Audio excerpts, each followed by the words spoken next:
Hey, Savannah, thank you so much for reaching out. I see that you were probably involved in one of my lives and some of my info on TikTok. And you mentioned that, you weren't quite comfortable putting it in the chat, so you wanted to reach out to me here. I'm really glad that we can do that. Sometimes I make these public, but definitely I always ask permission before I make any videos public. That's always up to you. So I'm glad that we have this private place to discuss this.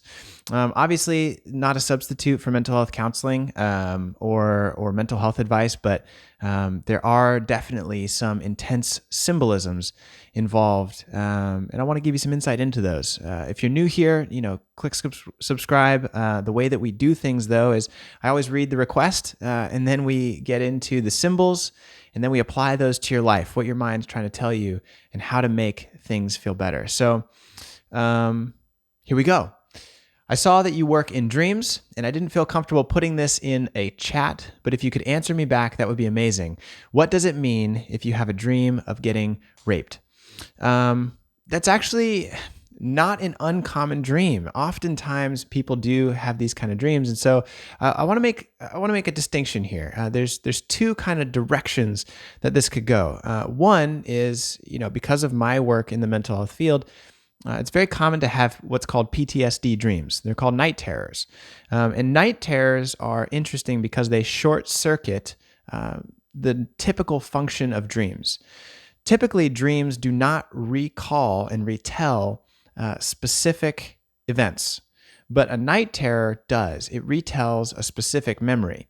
Dreams are usually a conglomeration. It's the time at night when our brain is developing new neural pathways and developing new ways of thinking. And that's why dreams are so weird, because it's putting together, this idea of a frog with a marriage. And so you got a frog marriage and there's people walking around with frog heads. I don't know, whatever. You get it, right? And so it's putting together these weird ideas.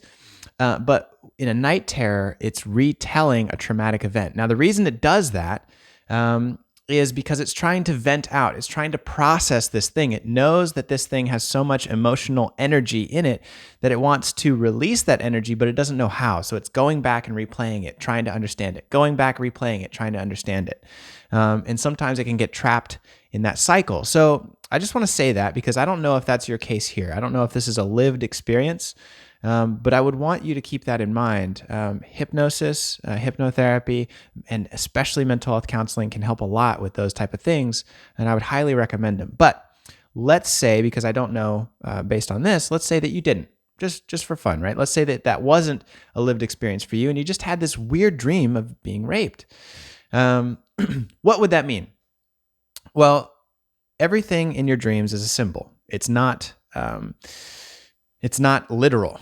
Everything is a metaphor for something else. And that's just because of the nature of the unconscious mind and the way that it thinks. So when you're having a dream about being raped, it means that there is a non-consensual insertion of new information into your life.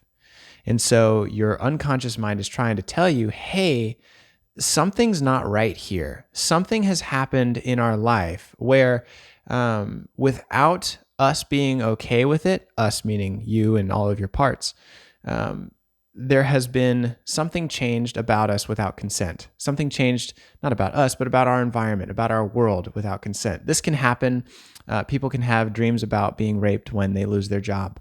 Because if you think, that's almost like a financial raping, right? If you think about sometimes when people lose a child, in childbirth, they can have these kind of dreams.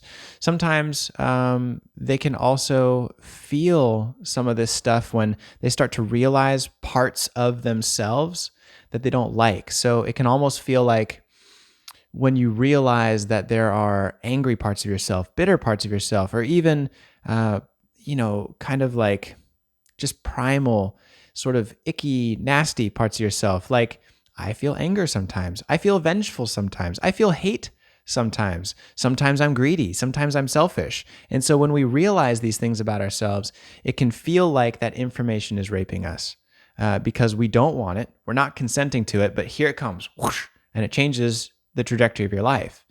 So really, I hope that calms you down a little bit and helps you kind of have some peace about this. Your mind is on your side here. It's trying to help you out. Either it's a lived experience and it's trying to release that, which it can release that. And sleep has been shown in research to be the best way to heal mental traumas. But sometimes it can get stuck and you need mental health counseling, hypnotherapy to help you release that and help the brain do its job that it normally does while it sleeps. Or it's trying to make you aware like, hey, these things are happening that we don't like. It feels like this. So that leaves us with the question, Savannah, what do we do with that?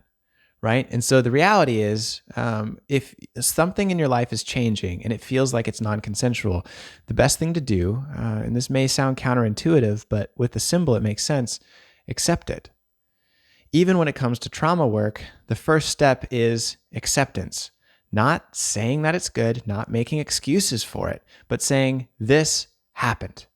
Life moves on. I have to accept this as part of my story now. Whether I liked it or not, it was an event that I lived through, right? And so even if this is like losing your job or finding something out about your, boyfriend or girlfriend and, finding out that they cheated on you, right? That can be, kind of trigger a dream of rape. Whatever it is, it has to be accepted first, because once you accept it, then it gives you the opportunity to move through and make decisions to bring your life into a better place. And so that's what your mind's trying to do here. It's trying to say, hey, we feel like this. We need to accept this that as something that has happened so we can make decisions about moving forward and making our life better. So that's the dream, that's the symbols, and that's where it goes. So Savannah, I know it's tough. I got so much, empathy for you here in this. If I can be of any help, please reach out. Let me know. I would love to schedule a time to meet with you if that would be of any benefit to you. But more than anything, I hope that this gives you some peace and a little bit of insight. And Savannah, I hope that we talk again soon. Until then, peace.